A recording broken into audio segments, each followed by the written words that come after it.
আসসালামু আলাইকুম ওরহমতুল্লাহি বারাকাতুহু।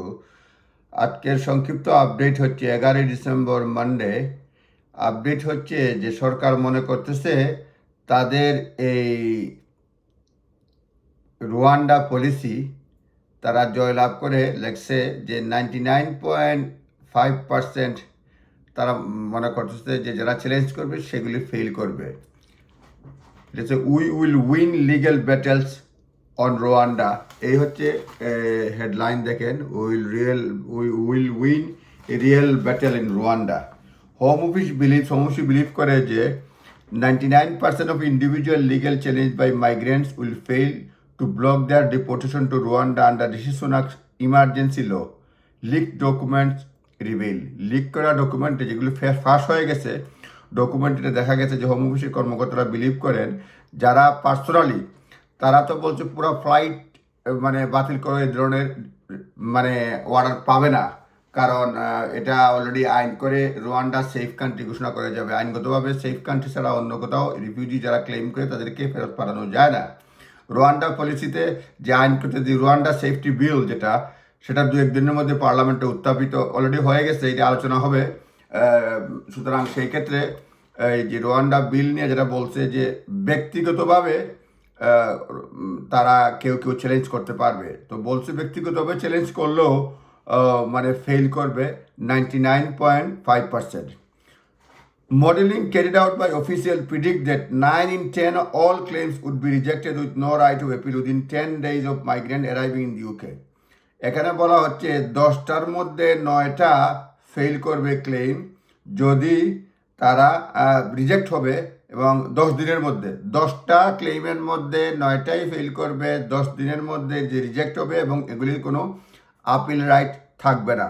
1 নম্বরে। 2 নম্বরে বলছে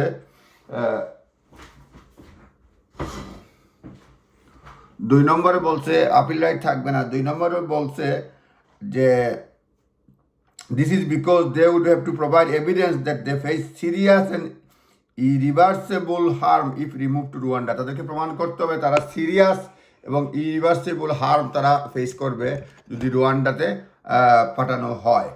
তার they would be flown to African country 7 days later. এই রিজেক্ট হওয়া 7 দিনের মধ্যেই তাদেরকে ফেরত পাঠানো হবে রুয়ান্ডাতে।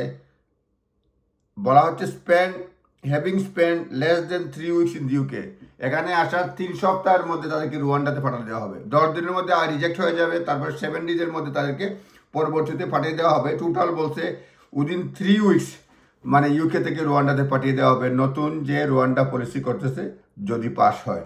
দি ডিপার্টমেন্ট বিলিভস, এই যে হোম অফিসের ডিপার্টমেন্ট যেটা, সেটা বিলিভ করে that 10% granted that of the 10% granted hearing, যে 10%-এর জন্য হিয়ারিংয়ের মঞ্জুর করবে কোর্ট, তারা দেখতেছে 90% would be struck out at the second stage of legal. 90% second স্টেজগুলো আউট হয়ে যাবে।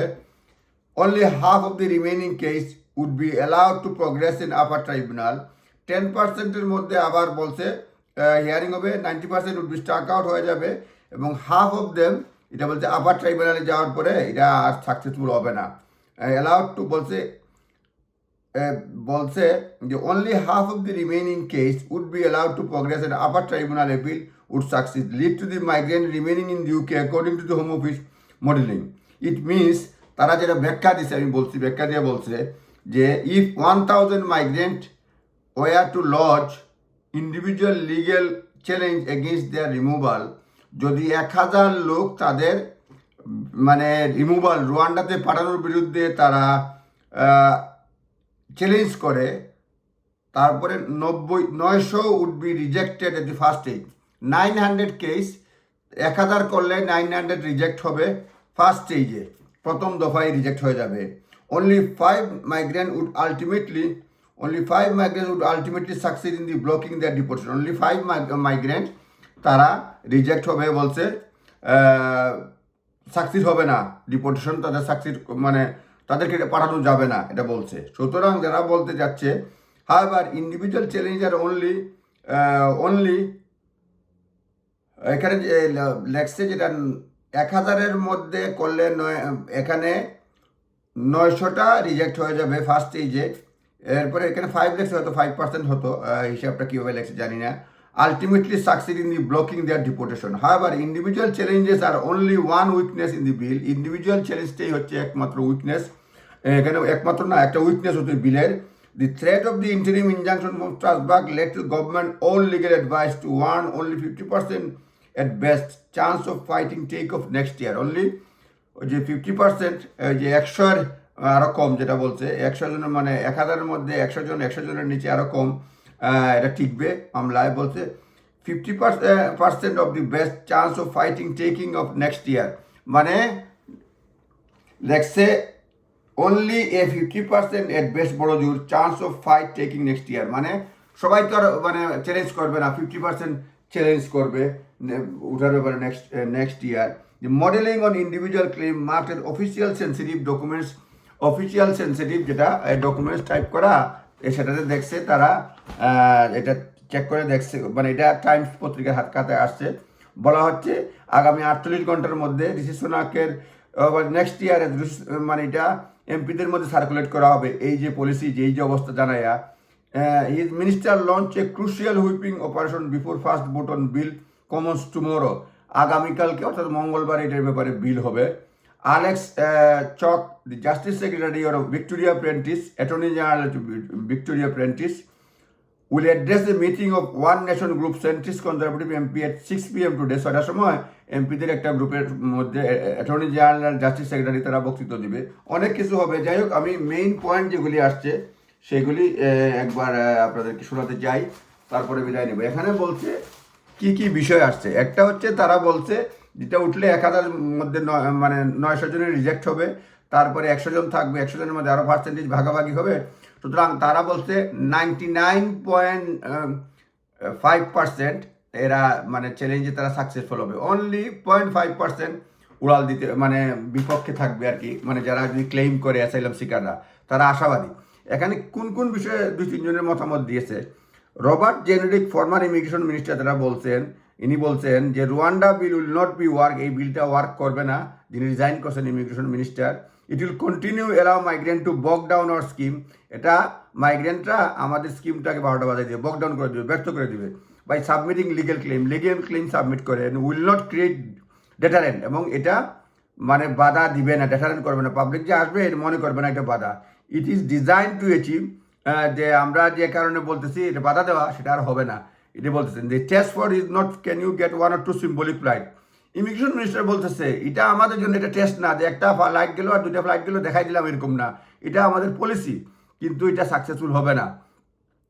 With a handful of migrant on them, এরপরে বলছে ইট মানে 2-3টা কিছু লোক নিয়ে 2-3টা ফ্লাইট সিম্বলিক গেল, এতে আমরা সাকসেসফুল হব না, এটা ইমিগ্রেশন মিনিস্টার যিনি রিজাইন করছেন তিনি বলছেন। ইট and it can you create a strong deterrent that sustainable and protect the borders of the country for years to come. উনি বলতেছেন আমরা সাস্টেইনেবল একটা পলিসি যাই, যাতে এই সাস্টেইনেবল আমাদেরকে বর্ডার প্রোটেক্ট করতে পারি। সুয়েলা ব্রেভারম্যান, সাবেক স্বরাষ্ট্রমন্ত্রী, উনি বলছেন she believes, হোম সেক্রেটারি আর কি, clause 4 of the bill which allows legal challenge by individual migrant will add a minimum 6 months to deportation flights taking off. Suella Braverman বলছেন যে ব্যক্তিগতভাবে যে যারা চ্যালেঞ্জ করতে পারবে বলা হচ্ছে, এটার কারণেই আমাদের পুরো ফ্লাইট ডিপোর্টেশন ফ্লাইট 6 মাস এমনিতেই দেরি হবে।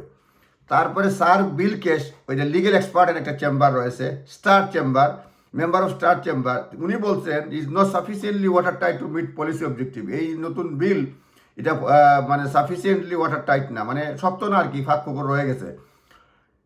Adding that it was too vague on granting power to minister to ignore interim injunction from European Court of Human Rights. তিনি বলছেন মিনিস্টাররা ইউরোপিয়ান কোর্ট অফ হিউম্যান রাইটসের অর্ডারটা ইগনোর করবে, এটা খুব একটা পরিষ্কারভাবে এখানে আইনে গাথা নাই, লেখা নাই আর কি, এটা বলছেন আইনে দেয়া নাই। He has called legislation to be strengthened. He insists Parliament can legislate to override the provision of internal treaties, provided it does so in clear and unambiguous terms that cannot be misunderstood.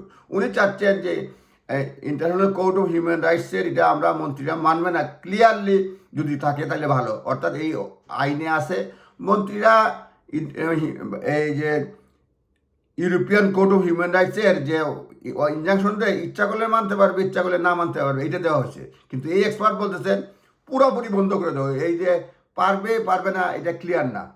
তারপরে বলছে Damian Green, উনি বলছে leading member of one nation caucus, একটা group আছে Tory পার্টির এমপিদের, centrist group MP have been, তাদের concern হচ্ছে বিল এজ এক্সট্রিমলি হাই বা domestic flights domestic court granting interim injunction against the removal. এটা ঠিক আছে, মানে ডোমেস্টিক কোর্ট রিমুভালের বিরুদ্ধে এটা হাই বার দিছে, এটা মানে সুতরাং এটা করতে পারবে, রিমুভাল করতে পারবে কিনা, তারা ওয়ান্ট করছে দি বিল হ্যাজ এন এক্সট্রিমলি হাই বার, এই বিল একটা হাই নিষেধাজ্ঞা আছে for domestic court granting interim injunction against the removal, এটা হয়তো করতে পারবে না। তারপরে রুয়ান্ডা যে সেফ কান্ট্রি, এটার ব্যাপারে তাদের কনসার্ন রয়েছে, যে which goes against precedent because court have previously objected to the country specific legislation due to the risk that condition that country could change. এই যে সেফ কান্ট্রি ঘোষণা করছে, এইটার ব্যাপারে ওই কোর্ট দিয়েই যাবে সব কিছু, সুতরাং তোমরা ডিক্লেয়ার করে দিলে আর সব কিছু পার পাওয়া যাবা, এইটা তারা মনে করতেছেন না এই ডেমিয়ান গ্রিন।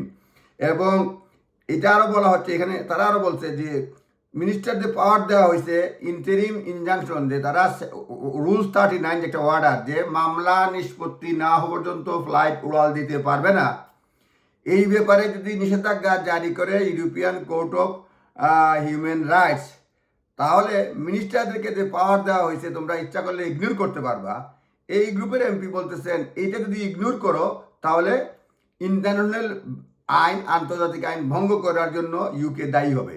আগের এক্সপার্ট বলছে হাফ রাখছো, হাফ খোলা রাখছো, এটা কীরকম, পুরোপুরি টাইট করে দাও।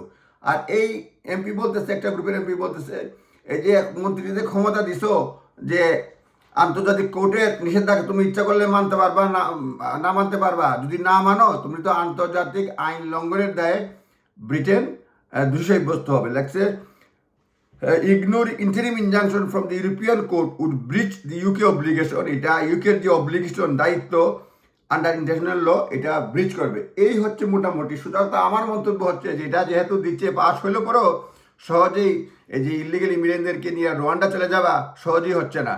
এবং অনেক এক্সপার্টই বলছেন যে ডিসেম্বরের আগে, মানে আগামী নির্বাচনের আগে এটা হয়তো সম্ভব হবে না। মোটামুটি যেটা আইডিয়া দাঁড়াচ্ছে যে সরকার চেষ্টা করছে বিলটা শীঘ্রই পাস হয়ে যাবে, আবার মামলা মোকদ্দমা চলবে, তারপরে দেখা যায় কোন দিকে যাক। কিন্তু যেহেতু এখানে রয়েছে ইন্ডিভিজুয়ালি কেউ যদি প্রমাণ করতে পারে তার সিরিয়াস প্রবলেম হবে, মানে ক্ষতি হবে, সুতরাং সে যদি এটা প্রমাণ করতে পারে তাহলে ইয়ে করতে পারবে, সে ফ্লাইট মানে তার নিজের যাত্রা বাতিল করতে পারবে। সুতরাং এই চ্যালেঞ্জের কারণেই অনেক কিছু হয়ে যেতে পারে, দেখা যাক কি হয়।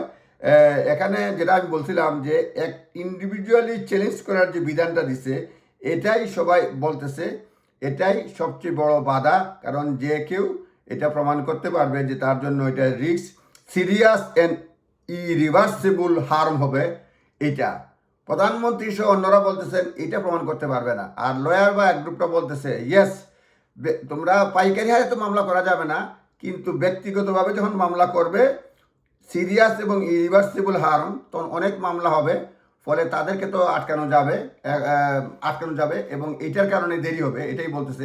যাই হোক, আমি নিউজ বললাম, এটা লিগ্যাল অ্যাডভাইস না। আপনারা ভালো থাকবেন। আসসালামু আলাইকুম ওয়া রাহমাতুল্লাহি ওয়া বারাকাতুহু।